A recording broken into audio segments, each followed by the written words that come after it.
जब किसी मुल्क में वोट की ताकत छीनी जाती है तो सिर्फ एक इलेक्शन नहीं छीनता, पूरी एक नस्ल का मुस्तकबिल छिन जाता है।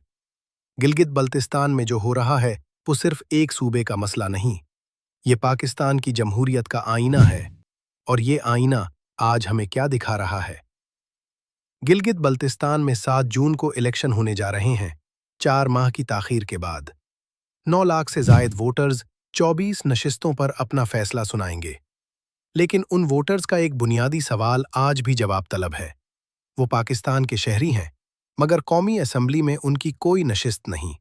उनका आईनी दर्जा आज तक तय नहीं हुआ। इंतखाबात से चंद रोज कबल एक नया तनाज़ा भी सामने आया। पाकिस्तान तहरीक-ए-इंसाफ के सेक्रेटरी जनरल सलमान अकरम राजा और पार्टी के चंद दीगर रहनुमाओं को गिलगित बल्तिस्तान में दाखिल होने से रोक दिया गया और उन्हें वापस भेज दिया गया।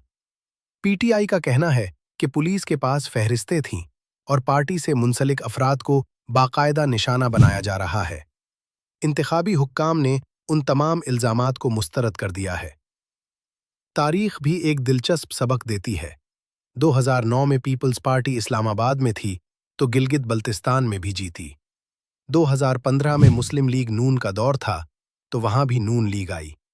2020 में पीटीआई की हुकूमत थी तो गिलगित में भी पीटीआई ने 2/3 अक्सरियत ली। सवाल यह है कि क्या 2026 में ये रिवायत टूटेगी?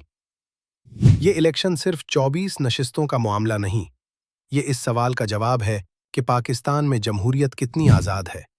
क्या हर शहरी को बराबर आवाज़ मिलती है और क्या वोट वाकई ताकत रखता है? हम 7 जून को नताइज के साथ आपके सामने होंगे। इस वीडियो को शेयर करें और नोटिफिकेशन ऑन रखें।